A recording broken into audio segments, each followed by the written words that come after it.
In the winter of 1943, somewhere over the skies of occupied Europe, 10 men climbed into a metal tube, pulled the hatches shut behind them, and flew toward the most heavily defended airspace on Earth. They were cold before they left the ground. At 30,000 feet, the temperature inside the fuselage would drop to minus 50 degrees Fahrenheit. Oxygen masks froze to faces. Guns jammed. Frostbite claimed fingers. And ahead of them, hundreds of miles ahead, waited flak batteries, radar stations, and squadrons of Messerschmitts and Focke-Wulfs flown by some of the most experienced fighter pilots alive. These men were the crews of the United States Army Air Forces, and the machines they flew, the machines that would carry them into that nightmare and, with luck, bring them home, those machines would become two of the most iconic aircraft in the history of warfare. One was beloved. One was feared. One was beautiful. One was brutally efficient. One was called the Flying Fortress. The other, the Liberator, the B-17 and the B-24. For 80 years, veterans, historians, and aviation enthusiasts have argued about which of these two bombers was truly the better aircraft. The debate is passionate. The evidence is complicated. And the answer, when we finally arrive at it, may surprise you. Because the story of the B-17 and the B-24 is not just a story about machines. It is a story about doctrine, about courage, about the brutal mathematics of industrial war. It is a story about what happens when the best-laid plans of generals and engineers collide with the reality of combat. And it is a story about the men, young men, most of them barely 20 years old, who had to live and die with whatever decision the brass made. This is their story, and it begins, as so many stories of the Second World War begin, with a question that nobody had the answer to. By the mid-1930s, the United States Army Air Corps knew it had a problem. American war planners had come to believe, passionately, almost religiously, in a theory called precision daylight strategic bombing. The idea was breathtakingly simple and fantastically ambitious. Send bombers in daylight, when they could actually see their targets. Fly them high, beyond the reach of anti-aircraft guns. Equip them with the revolutionary Norden bomb sight, a mechanical computer so precise that the Air Corps claimed it could drop a bomb into a pickle barrel from 20,000 feet, and bomb the enemy's industrial capacity, his factories, his oil refineries, his ball bearing plants, into rubble. Win the war from the air, without an invasion, without the grinding horror of trench warfare that had consumed an entire generation just 20 years before. It was an extraordinary vision, and to make it real, you needed an extraordinary aircraft. In 1934, the Air Corps issued a request. Build us a multi-engine bomber, something that can carry a ton of bombs at least 1,000 miles at a speed of at least 200 miles per hour. The requirement, on paper, seemed modest. Boeing's response was anything but. What emerged from their Seattle factory in July 1935 was a machine that stopped people cold. The Model 299 was enormous. 4 engines, a wingspan of 103 feet, machine gun turrets bristling from its nose, its waist, its tail, its belly. A journalist standing on the tarmac at Wright Field, watching it taxi in, reportedly called it a flying fortress. The name stuck. Boeing trademarked it. The Army was impressed. They ordered 13 for evaluation, then 69 more, then hundreds. By the time America entered the war in December 1941, the B-17 Flying Fortress was the symbolic centerpiece of American air power. It was on the posters. It was in the newsreels. It was the aircraft that was going to win the war. But here is the first thing you need to know about the story we are telling. The B-17 was not the only answer to that 1934 requirement. It was not even, on paper, the best answer. In 1939, a different aircraft made its first flight. Built by Consolidated Aircraft in San Diego, it was designated the XB-24. And from the moment the engineers ran the numbers, something remarkable was clear. The B-24 Liberator was, in almost every measurable specification, superior to the B-17. It was faster, it could fly farther, it could carry more bombs, it had a higher operational ceiling, It used the revolutionary new wing design, the Davis wing, thin and tapered, that generated exceptional lift with minimal drag. It was more modern in almost every respect. The B-24 was the aircraft that the science said should win. So here is the question that will drive everything that follows. If the B-24 was the better aircraft on paper, and by nearly every technical specification it was, then why, by the end of the war, did American airmen overwhelmingly prefer to fly the B-17? Why did crews transfer heaven and earth to get off a B-24 crew and onto a B-17? Why did veterans, 50 years later, speak of the Fortress with a reverence bordering on love, while the Liberator they described in far colder terms? The answer to that question is not about blueprints. It is not about wind tunnels or engine horsepower. It is about what happens when a machine meets the real world. It is about what happens when the geometry of engineering meets the chaos of combat. To understand it, you have to go to England. You have to go to the flat, fog-drenched airfields of East Anglia. You have to go to 1942. The Americans arrived in Britain in the summer of 1942 with an almost evangelical confidence. The Royal Air Force had been fighting the Luftwaffe for 3 years. RAF Bomber Command, led by the pugnacious Arthur Harris, had long since concluded that precision daylight bombing was a fantasy.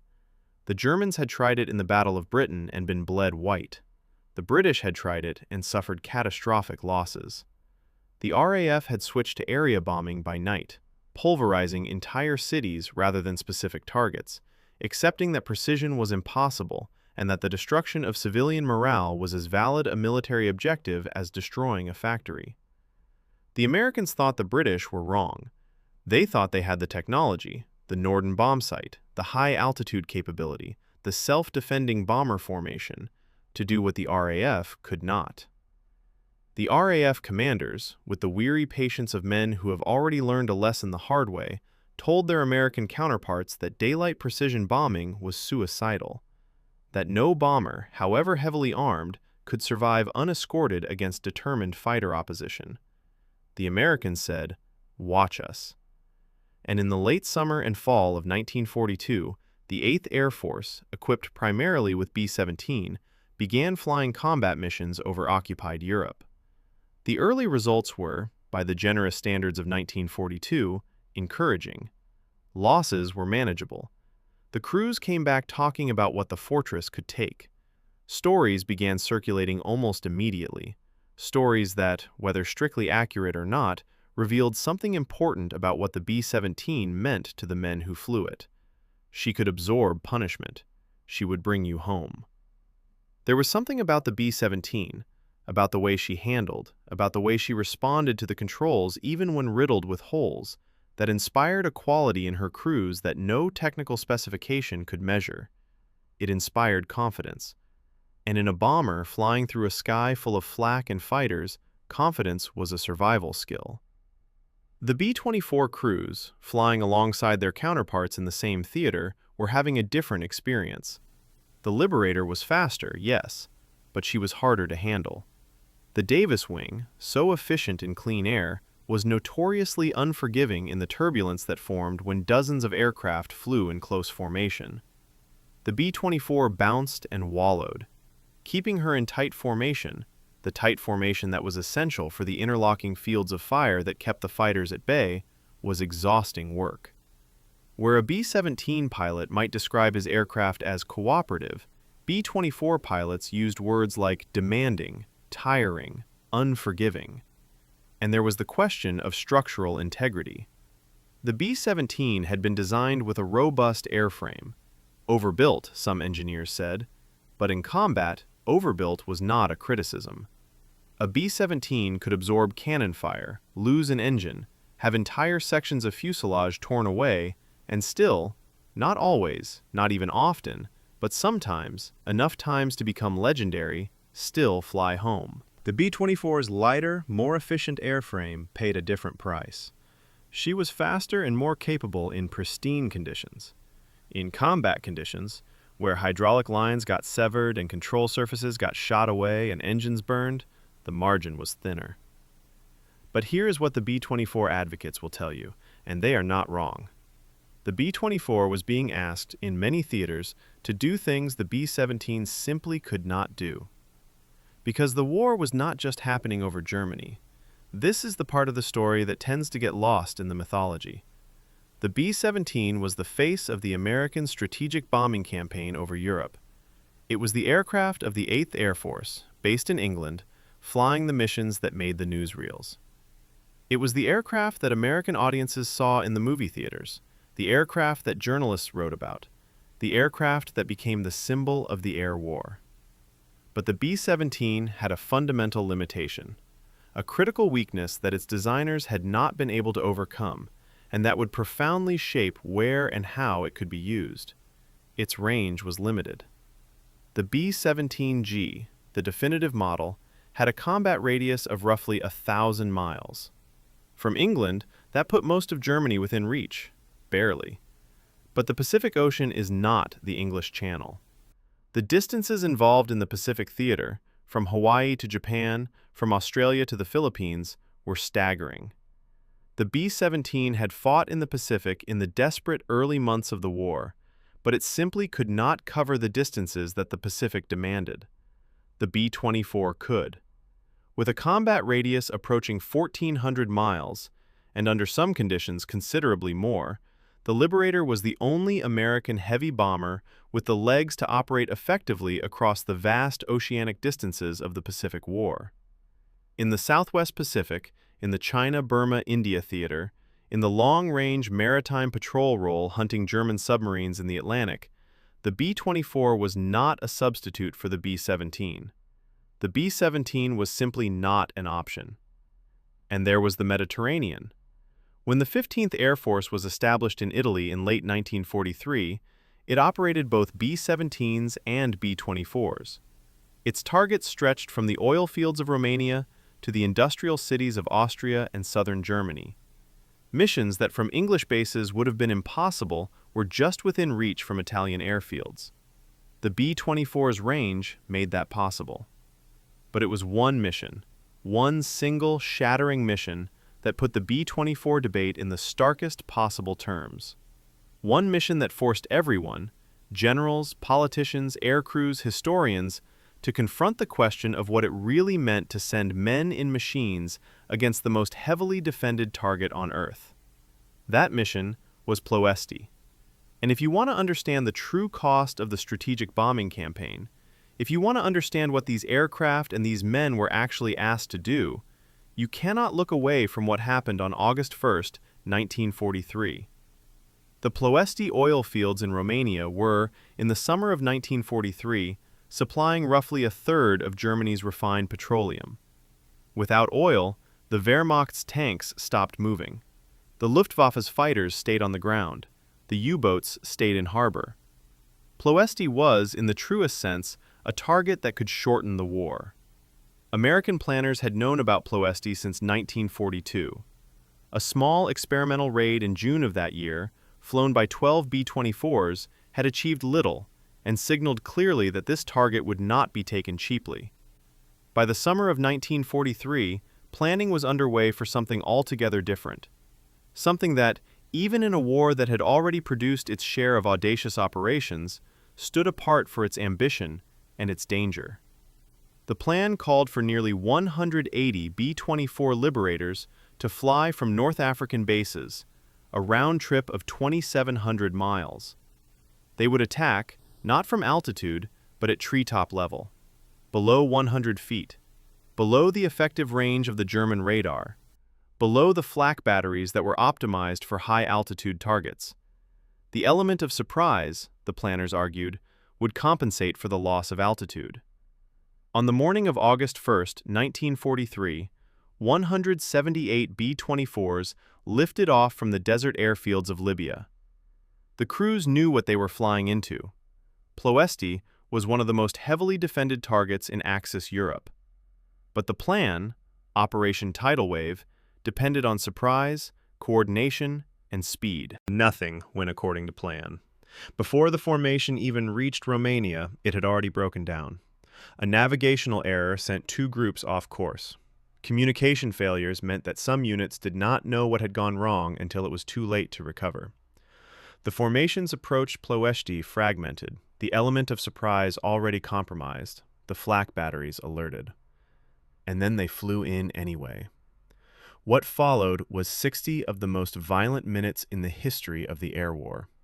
At 100 feet, traveling nearly 300 miles per hour, the B-24s ran a gauntlet of anti-aircraft fire so intense that crews reported flying through walls of flame.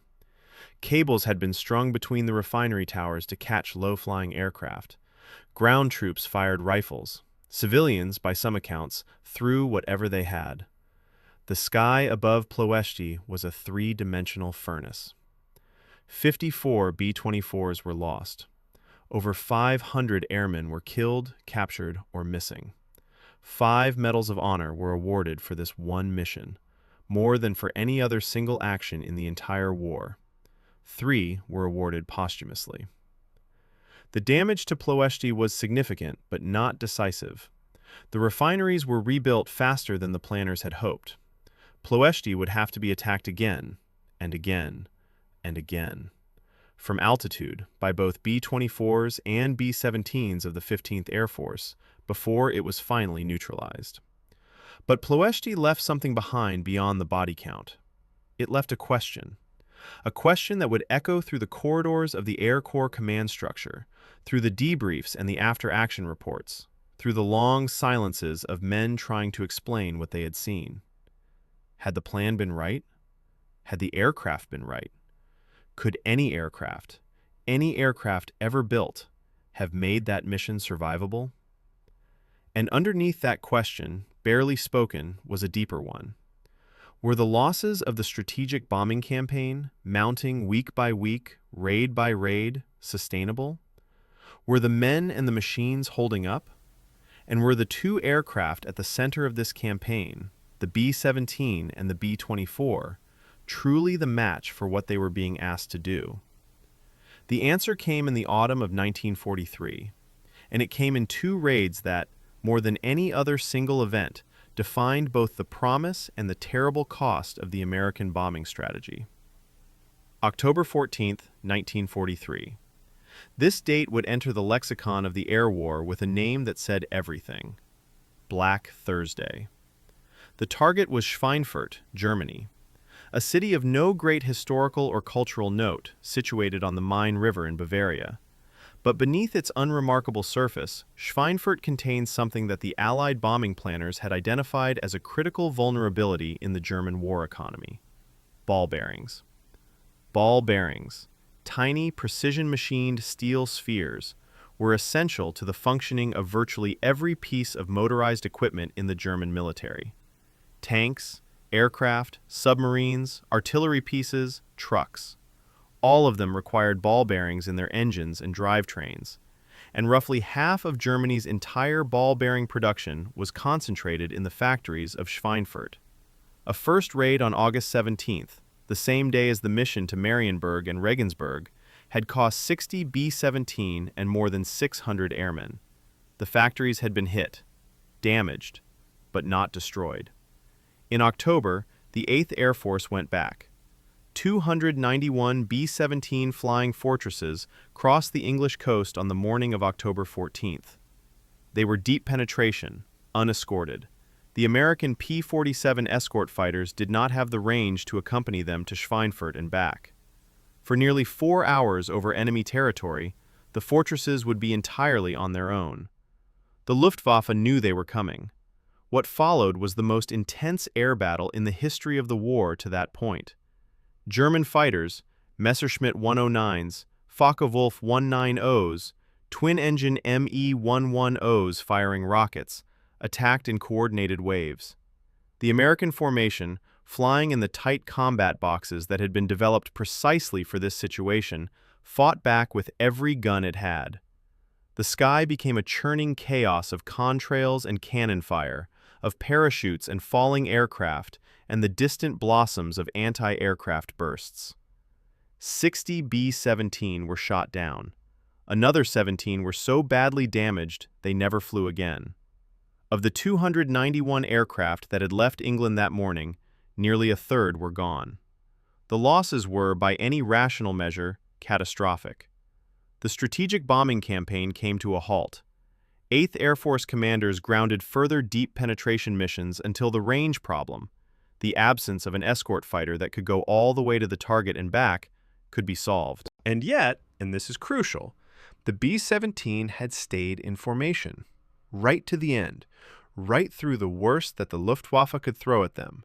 The surviving fortresses had held their combat boxes. They had not broken. They had not scattered. They had kept flying until there were too few of them left to maintain formation at all. The men who flew that mission, the survivors and the dead alike, had demonstrated something that no technical specification could capture. Something about the aircraft and something about themselves. But Black Thursday also demonstrated something else. Something that the most ardent advocates of strategic daylight bombing had not wanted to admit. That unescorted heavy bombers, no matter how well armed, no matter how ruggedly built, could not survive against a determined and capable fighter defense. The solution, when it came, would transform the air war. The P-51 Mustang, fitted with drop tanks that extended its range to Berlin and back, would eventually sweep the Luftwaffe from the skies over Germany. But that was still months away. In the meantime, the crews of both the B-17 and the B-24 flew on, mission after mission, target after target, running the numbers on survival that everyone knew, but few could bring themselves to say aloud. A tour of duty in the 8th Air Force was 25 missions. Later, it was raised to 35. In the worst periods of the air war, the statistical probability of completing a full tour, of flying all 25 missions and surviving, was approximately 1 in 4. 25 missions, 1 in 4. The men who flew those missions were volunteers. Most of them were in their late teens or early 20s. They had trained for months. They had been told, and believed, or told themselves they believed, that what they were doing could shorten the war, could save the lives of the infantry who would otherwise have to storm those fortified beaches and those German cities at ground level. They climbed into their aircraft, some of them into B-17s, some into B-24s, and they flew. And the question of which aircraft was better was not, for them, an abstract debate. It was the most practical question imaginable. Ask a B-17 crewman about his aircraft, and his voice changes. Decades after the war, in interviews and memoirs and oral histories, the men who flew the Flying Fortress described it in terms that went beyond the mechanical. They spoke of it as something alive, something that communicated, something that you could trust. "She'd take a hit and keep flying," one veteran told an interviewer. "You knew where you stood with her." That quality, the sense of reliability, of knowing the aircraft would not suddenly and catastrophically fail, was, under combat conditions, priceless. The B-17's handling characteristics reinforced this sense of security. It was a stable aircraft, predictable in its responses, relatively forgiving of rough handling. A pilot nursing a damaged B-17 home on 2 engines, with hydraulics shot out and control surfaces partially destroyed, could work with the aircraft. The aircraft would work back. The accounts from B-24 crews are more complicated. No one who flew the Liberator doubted its capabilities. It was fast. It had extraordinary range. In the Pacific, in the Mediterranean, in the anti-submarine role over the Atlantic, it performed missions that no other aircraft in the American inventory could have managed. The pilots who mastered it, and mastering it took genuine skill, could be fiercely proud of it. But the B-24 was an unforgiving teacher. In formation, the Davis wing's sensitivity to turbulence and wake vortex made close flying physically exhausting and technically demanding in a way that the B-17 simply was not. Under combat damage, the calculus changed in ways that worried crews.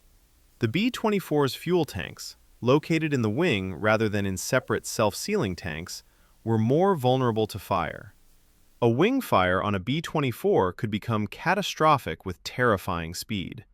And there was something about the aircraft's characteristics in extremis, in the final, desperate moments when you were trying to bring a crippled machine down, that pilots described as less predictable than the Fortress. These were not the impressions of men who had studied the engineering drawings. These were the impressions of men who had been shot at while sitting in these aircraft. Their testimony is not infallible. Fear and loyalty and survivor bias all distort memory. But it reflects something real about the experience of flying these two machines in combat. And there is one data point that, more than any other, cuts through the anecdote and the mythology: transfer requests. Throughout the war, American airmen who were given a choice between assignment to a B-17 group and assignment to a B-24 group overwhelmingly chose the B-17. Not universally, not without exceptions, but overwhelmingly. The men who flew the aircraft, the men who were actually risking their lives in them, voted with their feet. So does that settle the debate? Not even close. Here is what the B-24's advocates will tell you, and they are not wrong. The B-17 was produced in approximately 12,700 units. The B-24 Liberator was produced in more than 18,500. It was the most produced American military aircraft of the entire war. More B-24s were built than any other American warplane. More than the P-51, more than the B-17, more than the P-47, more than any of them. Why would the United States produce 18,500 of an aircraft that was, as some would have you believe, inferior? The answer is, it wouldn't. The B-24 was faster than the B-17. At high altitudes, it cruised approximately 25 to 30 miles per hour faster. In a strategic bombing campaign measured in hundreds of miles over hostile territory, speed translated directly into reduced exposure time. Fewer minutes over the target, fewer minutes in the flak, fewer minutes available for enemy fighters to make their passes. The B-24 carried a heavier bomb load. In some configurations, it could carry 8,000 pounds of bombs, compared to the B-17's maximum of around 6,000. Over the course of thousands of missions, that difference in bomb load was not trivial. It meant more destruction per aircraft per sortie. It meant the campaign could be prosecuted more efficiently. The B-24's range meant that it could attack targets the B-17 could not reach: the oil fields of Ploesti, the refineries of Vienna, the industrial centers of Austria and Hungary, the shipping lanes of the far Pacific. The B-24 extended the reach of American air power into theaters where, without it, there simply would have been no strategic bombing campaign at all. And there is a statistical argument that cuts sharply against the B-17's reputation for survivability. Loss rate analysis of operations in the European theater shows that the actual difference in loss rates between B-17 and B-24 was far smaller than the legend of the fortress might suggest. In some periods and some theaters, the B-24's loss rates were comparable to or even better than the B-17's. The B-17's reputation for toughness was partly real and partly myth, the myth being constructed, in part, by the sheer volume of attention that the 8th Air Force over Germany attracted compared to the more dispersed operations of the B-24 across multiple theaters. So we return to the question we have been circling since the beginning of this story. Which was better? Here is what we know with certainty. Both aircraft were extraordinary machines. Both were products of an industrial and engineering capability that, in the early years of the war, the world had never seen deployed on this scale. The B-17 was the right aircraft for the specific mission that defined the public image of the American bombing campaign: the high-altitude precision daylight raids over Germany from English bases. It was rugged. It was reliable.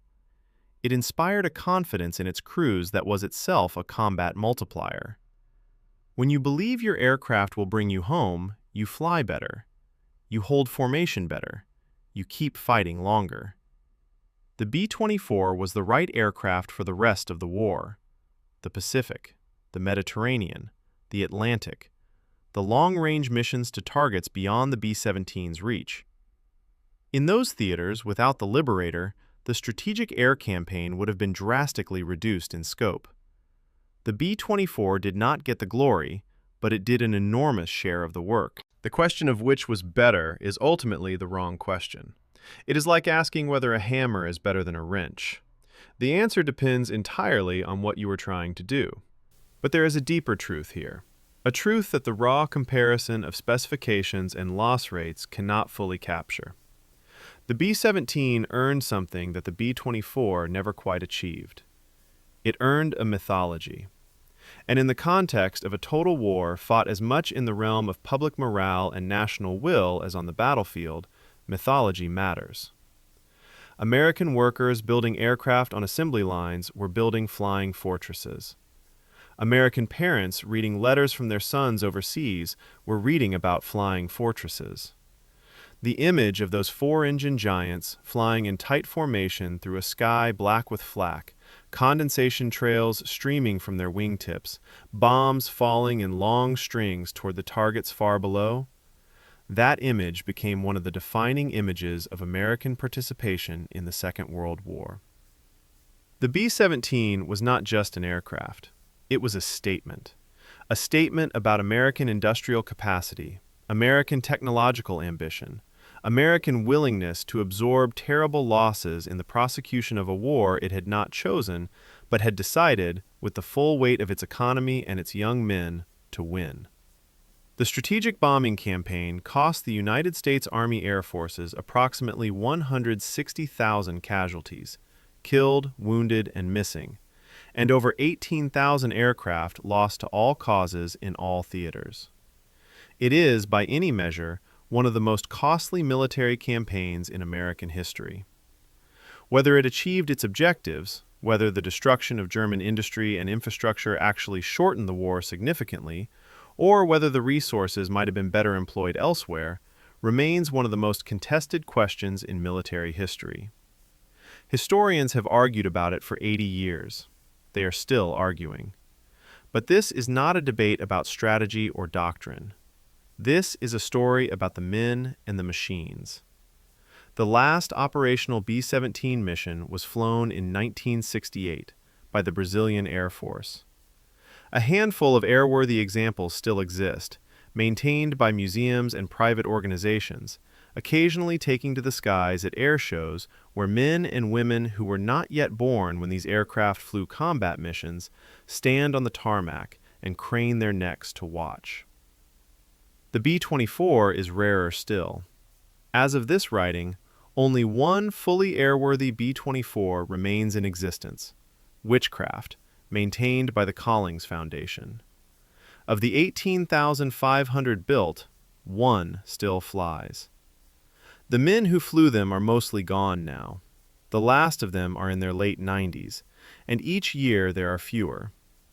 What remains is what they left: the aircraft, the photographs, the letters home that many of them never finished, the names carved into the walls of chapels in East Anglia and on memorials in American towns so small you could drive through them without stopping. What remains, too, is the question we have been asking throughout this story. Which was better? And perhaps the most honest answer is the one that the veterans themselves, with the particular wisdom of people who have actually been tested, often gave. The best airplane was the one that brought you home. And the men who flew them, in B-17 and B-24s alike, over Europe and the Pacific and the cold gray Atlantic, flew them with a courage that no specification sheet has ever been designed to measure. If you're still here, you are the kind of person who needs more military history in their lives. Hit subscribe.